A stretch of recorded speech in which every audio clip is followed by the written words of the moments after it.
Hello friends, मैं हूं मिथिलेश कुमार और आपका स्वागत करता हूं उदित फार्मेसी के यूट्यूब चैनल पे। तो कैसे हैं आप लोग? आशा करता हूं अच्छे होंगे और आप लोगों की पढ़ाई लिखाई भी अच्छी चल रही होगी। तो आज के इस वीडियो में मैं आपको सोशल फार्मेसी का क्वेश्चन पेपर डिस्कस करने वाला हूं, जो कि बीटी यूपी के डी फार्मा फर्स्ट ईयर का ओरिजिनल क्वेश्चन पेपर है। ठीक है, यदि आपने एग्जाम दे दिया है तो आप अपना आंसर मैच कर लीजिए, और यदि आपका एग्जाम होने वाला है तो बहुत सारे इंपॉर्टेंट क्वेश्चन यहाँ से रिपीट भी हो सकता है और इंपॉर्टेंट टॉपिक्स भी आपको पता चल जाएगा। और हमारे एग्जाम प्रिपरेशन गाइड का कितना महत्व है, plus one shot revision series का कितना महत्व था। वन शॉट रिवीजन जो हमने सोशल फार्मेसी का करवाया था, मात्र 40 मिनट मैंने पढ़ाया और उस 40 मिनट में पढ़ाए हुए से आपको पेपर में 80% से ज्यादा क्वेश्चन मिल जाएगा। वो मैं सिर्फ बोलूंगा नहीं, दिखा दूंगा और आप मिला सकते हैं। ठीक है, और हमारा जो गाइड है उदित फार्मेसी के द्वारा तैयार किया हुआ पतली सी किताब है, उस पांचों सब्जेक्ट की किताब से 100% क्वेश्चन आया। ये हमारा पहला प्रयास था और आप भी इस गाइड को मंगवा के पढ़ सकते हैं। अदरवाइज कोई बात नहीं, जैसे आप पढ़ना चाहें, जिससे आपको कंफर्टेबल हो वैसे पढ़िए। ठीक है, चलिए तो सबसे पहले हम लोग क्वेश्चन देख लेते हैं। तो सोशल फार्मेसी का क्वेश्चन 3 सेगमेंट में था। हम लोग पार्ट ए पार्ट बी को स्किप करके पहले पार्ट सी करते हैं, बाद में पार्ट ए पार्ट बी देख लेंगे, क्योंकि पार्ट सी में आपका 1 नंबर के क्वेश्चन है, जो कि सबसे ज्यादा मार्केबल क्वेश्चन होते हैं, मार्किंग कर क्वेश्चन होते हैं, जिससे कि ज्यादा नंबर उठता है, क्योंकि डायरेक्ट क्वेश्चन आ जाएंगे ना, डायरेक्ट नंबर मिलता है। पहला क्वेश्चन है, which of the following is an example of junk food. ये तो नॉर्मल क्वेश्चन है कि जंक फूड किसको कहते हैं, तो आप जानते हैं पिज्जा बर्गर ये सब क्या होता है, जंक फूड होता है। ये क्वेश्चन सबका सही हुआ होगा।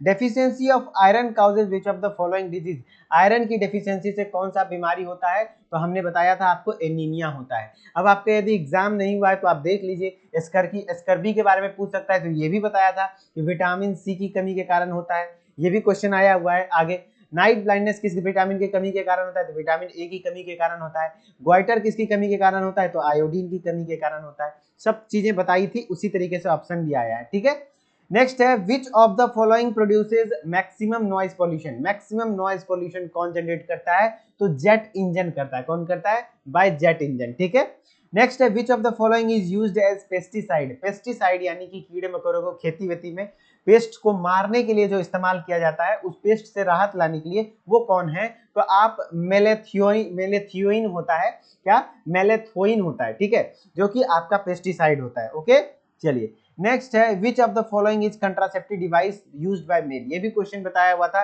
कि मेल के द्वारा कौन यूज करता है और फीमेल के द्वारा कौन सा यूज होता है, तो आपका डायफ्राम जो होता है वो क्या होता है, फीमेल के द्वारा यूज किया जाता है। माला डी भी फीमेल के द्वारा, कॉपर टी भी फीमेल के द्वारा, कॉन्डोम जो होता है वो मेल के द्वारा होता है। ठीक है, नेक्स्ट है, which of the following is not related to tobacco product. कौन सा इसमें टोबैको यानी कि तंबाकू वाला प्रोडक्ट नहीं है। पान मसाला में भी टोबैको लिखा था, आप यदि पैकेट देखते होंगे, अरे भाई ये नहीं बोल रहे कि आप खाते होंगे, लेकिन हाँ जो खाते होंगे तो वो देखे होंगे। हम लोग नहीं खाते फिर भी देखे है ना भाई, है ना। बचपन में होता है ना कि जीजाजी आते थे तो जाओ और टोनी को जाना तो ले आना, तो होता है ना, को चाचा थे उनको बार बार वो पान मसाला लाने भेजते थे, तो वहीं से हम देखे थे।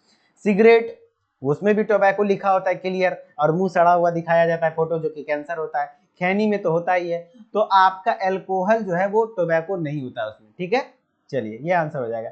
विच of the following is narcotic drug. Narcotic drug हमने बताया था मॉर्फिन, हेरोइन, ये सब क्या होते हैं, नार्कोटिक ड्रग्स हैं। तो ये मॉर्फिन हो गया। आपका हो गया, विच of the following is water borne disease. Water borne disease कौन सा है, तो एमीबियासिस है, जो कि हिस्टोलिटिका एमीबिया के कारण होता है, एमीबा हिस्टोलिटिका के कारण होता है। ठीक है, एमीबियासिस बीमारी होता है किसके कारण, वाटर बॉर्न डिजीज है। ठीक है, अब black pepper is adulterated with. कई बार मैंने आपको एग्जांपल में जब भी एडल्ट्रेशन पढ़ाया कोग्नोसी में, वहां पे एडल्ट्रेशन में यही एग्जांपल देता था सेम। क्यों देता था जानते हो, क्योंकि मुझे पता था कि क्वेश्चन यही आता है ना। क्योंकि भाई फार्मासिस्ट का एग्जाम हो, कई सारे फार्मासिस्ट के एग्जाम का पेपर मैंने अटेम्प्ट लिया है ना।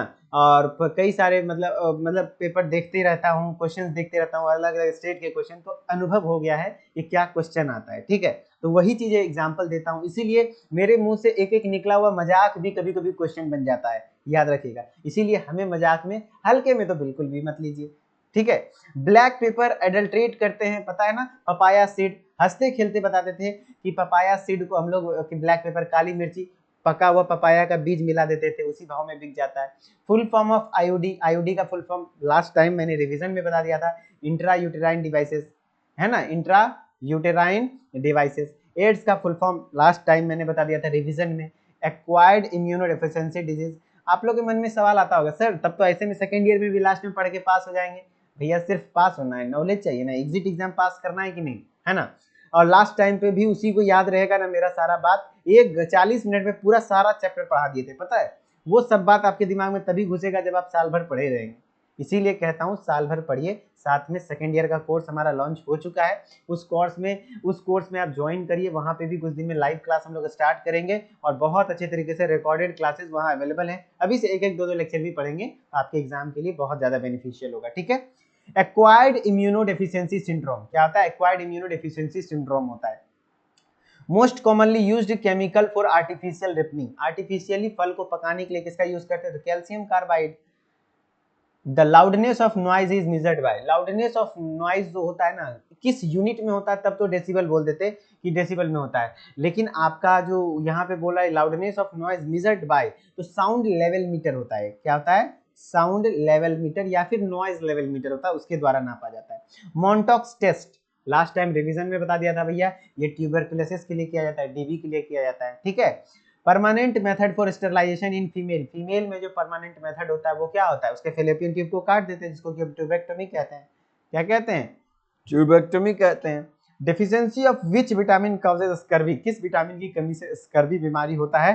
तो विटामिन सी। किसकी कमी से? Vitamin C. ये भी लास्ट टाइम पे रिवाइज कराया था। डिफाइन हेल्थ, हेल्थ का डेफिनेशन बोला था बाबू, जो नहीं याद करोगे उसका हेल्थ खराब हो जाएगा। क्यों बोला था? इसीलिए बोला था ना, क्योंकि आएंगे क्वेश्चन, मुझे पता था, ठीक है। तो आए हैं। हेल्थ क्या है? हेल्थ WHO के अकॉर्डिंग एकदम डेफिनेशन याद कराया था, अकॉर्डिंग टू WHO करके लिखेंगे तो पक्का नंबर मिलेगा। Health is a state in which क्या physical, mental and social wellbeing है, मतलब फिजिकली ठीक हो, मेंटली ठीक हो, सोशली ठीक हो, तो वो इंसान हेल्थ कहलाता है, हेल्दी कहलाता है। यही हेल्थ का डेफिनेशन है। Statically study of human population, हमने बताया था भैया, डेमोग्राफी को तोड़ के बताया था कि डेमोग्राफी क्या होता है। डेमो मतलब होता है पॉपुलेशन, ग्राफी मतलब स्टडी, तो population study of human population को हम लोग डेमोग्राफी कहते हैं, तो आंसर डेमोग्राफी हो जाता। Influenza is commonly known as, एकदम क्लियर बताया था, किसी को हम लोग फ्लू भी कहते हैं, तो फ्लू हो गया। बीसीजी वैक्सीन किसके लिए यूज करते हैं? तो टीबी के लिए यूज करते हैं, ये भी लास्ट टाइम रिवाइज कराया था। बेसिलस कैल्विन इसका फुल फॉर्म होता है, वो भी बताया था। माइकोबैक्टीरियम ट्यूबरकुली के कारण होता है, वो भी बताया था, वो भी क्वेश्चन आया हुआ। तो देख रहे हो कितना आता है, तो अनुभव का फायदा उठाओ भाई, ओके। हाँ, हम भी ज्यादा पुराने विद्यार्थी नहीं हैं, ये बात याद रखिएगा, लेकिन हाँ जो भी है भाई, इतने साल में ही इतना क्वेश्चन को घटोत दिए हैं ना, कि अनुभव हो गया है कि क्या क्वेश्चन पूछेगा और क्या नहीं पूछेगा, ठीक है। अगर मेरा बताया नहीं पूछेगा तो किसी का बताया नहीं पूछेगा, ठीक है, क्योंकि सबका वही अनुभव होता है। अगर पेपर पैटर्न ही अलग हो गया, थोड़ा सा पेपर हट के पूछ लिया, तो सबका वही होता है ना, समझ रहे हो ना। तो सब, तो अब ऐसा नहीं है कि फार्मास्यूटिक्स में थोड़ा सा क्वेश्चन आगे पीछे हुआ, ट्रेंडेबल क्वेश्चंस नहीं पूछे, तो सबके लिए ना प्रॉब्लम हो गया, समझ रहे हो ना। लेकिन फिर भी क्वेश्चन खराब नहीं था, मॉडरेट कह सकते हैं उसको। Discuss in short the role of pharmacist in public health, public health में क्या रोल है फार्मासिस्ट का? भाई 5-6 पॉइंट्स लिख दो, नंबर मिल जाएगा। Write about ill effects of infant milk substitute bottle feeding. Infant milk को जो माँ अपने बच्चों को दूध नहीं पिला करके बॉटल फीडिंग कराए, बॉटल से दूध पिलाए, तो क्या क्या दिक्कत आ सकती है? मेन तो इम्यून प्रॉब्लम हो जाएगा ना, इम्यून सिस्टम बच्चा का कमजोर हो जाएगा, इम्यूनोग्लोबुलिन ए जो होता है वो नहीं मिल पाएगा, मतलब काफी चीजें प्रॉब्लम्स आ जाएंगी। वो चीजें आपको यहाँ पे मेंशन करना था। ये सब अपने मन से बनाने लायक क्वेश्चन था, आराम से आप इसका आंसर लिख सकते थे। Composition of balanced diet, last में मैंने बताया था कि उसमें बैलेंस डाइट में कार्बोहाइड्रेट होना चाहिए, फैट होना चाहिए, विटामिन होना चाहिए, मिनरल्स होना चाहिए, वाटर होना चाहिए, प्रॉपर मात्रा में होना चाहिए, तो उसको बैलेंस डाइट कहते हैं। अच्छे से आप समझा सकते थे। सेक्सुअली ट्रांसमिटेड डिजीज बोला था भाई, याद कर लो, एकदम आएगा तो आएगा, और आया। एसटीडीज क्या होता है? गोनोरिया, सिफिलिस, HIV, एड्स, जो कि मैंने 2-3 एग्जाम्पल भी बताए थे। Discuss the role of pharmacist in national health program, NHP पढ़ाया था। NHP में फार्मासिस्ट का क्या रोल है? भैया कुछ भी आए, रोल ऑफ फार्मासिस्ट वही होता है, सब में वही 5-6 पॉइंट्स लिख देना था। What preventive measure should be taken for कोविड-19, इसके लिए तो कोई पढ़ाने की जरूरत ही नहीं थी। कोविड-19 के बारे में आपको सबको पता होगा क्या प्रिवेंटिव है ना, क्या प्रिवेंशन है, लिख सकते थे। ये मेन था, इसका तो पूरा सारा चीज मैंने बता दिया था। जैसे मलेरिया का बताया था, क्या होता है आपका, इसका पॉजिटिव एजेंट मैंने बोला था, पॉजिटिव एजेंट पूरा से रट के याद रख लो। मलेरिया का क्या होता है? प्लाज्मोडियम, है ना, प्लाज्मोडियम वाइवेक्स, प्लाज्मोडियम फैल्सीपेरम, कुछ भी लिख दीजिए चलेगा। लेप्रोसी का क्या होता है? माइकोबैक्टीरियम लेप्री होता है, कुष्ठ रोग। ट्यूबर टाइफाइड का क्या होता है? साल्मोनेला टाइफी होता है। ट्यूबरकुलोसिस का क्या होता है? माइकोबैक्टीरियम ट्यूबरकुली होता है। पोलियोमेलाइटिस का क्या होता है? पोलियो वायरस होता है। एड्स का क्या होता है, HIV वायरस होता है। तो सब चीजें हमने बताई थी। अब शॉर्ट क्वेश्चन है, पहला लाइन ही हमने वन शॉट रिवीजन में बोला था कि सोशल फार्मेसी क्या है, लिखना था। फूड पॉइजनिंग क्या है ये भी बताया हुआ है। जंक फूड का मतलब क्या समझते हैं, पिज्जा बर्गर, वही है। माल न्यूट्रिशन बोले थे कि मलवा के बेटा मामा मामा कहता, नाम ढके ए चाची सुदामा कहता।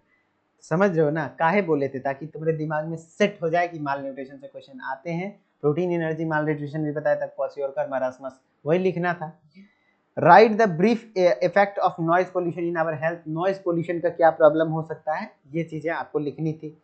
फिर है व्हाट इज क्वारंटाइन, क्वारंटाइन क्या होता है, ये आपने कोविड-19 में अच्छे से समझ लिया तो लिख सकते थे। इम्यूनाइजेशन क्या होता है, वैक्सीन लगाना, टीकाकरण जो होता है वो आप समझ सकते हैं। Write the role of water in our diet, diet में वाटर का क्या रोल है भाई, डाइजेशन के लिए प्रॉपर वाटर की जरूरत होती है, क्योंकि बहुत सारे एंजाइम्स हैं जो कि वाटर के द्वारा ही एक्टिवेट होते हैं, तभी काम करते हैं, है ना।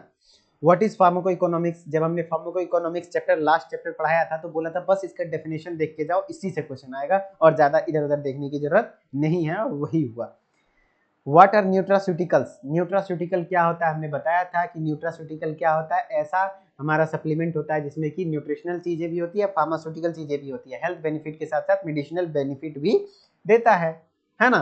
तो आपको और डॉक्टर स्टीफन डेफलिस नाम के वैज्ञानिक ने सबसे पहला टर्म न्यूट्रास्यूटिकल दिया था। तो सब चीजें एकदम अच्छे से पढ़ाई हुई थी, इसीलिए कहता हूँ कि सेकेंड ईयर में भी आप यदि हमारे साथ पढ़ना चाहते हैं उदित फार्मेसी के सेकंड ईयर के कोर्स को जरूर ज्वाइन करिए, और बेफिक्र होकर के रहिए, लाइव क्लासेस मैं ही पढ़ाऊंगा वहाँ पे, ठीक है, टेंशन नहीं लेना। व्हाट डू कम से कम 3 से 4 सब्जेक्ट तो मैं पढ़ा ही दूंगा। What do you know about family planning, family planning क्या होता है, फैमिली प्लानिंग पे बोला था भैया क्वेश्चन आएंगे और आया, समझाया भी था। तो इस तरीके से आपका सारा क्वेश्चन मैंने दिखा दिया। तो जो बच्चे का एग्जाम नहीं हुआ है भैया, वो एग्जाम प्रिपरेशन गाइड को मंगवा के पढ़ना शुरू करिए और फर्स्ट ईयर के कोर्स को ज्वाइन कर लीजिए। सब कुछ हमारे पढ़ाए हुए में से आया है और यूट्यूब से पढ़ के भी पास हो सकते हैं, ये विश्वास हो गया ना आपको। तो आपको अच्छे से पास होना है, अच्छे से, तो आप ऐप पर आ जाइए, ठीक है। और यदि आप एग्जाम दे चुके हैं तो प्रैक्टिकल को लेकर के कुछ जानकारी चाहते हैं तो कमेंट कर दीजिएगा, मैं प्रैक्टिकल को लेकर के भी आपको जानकारी दे दूंगा।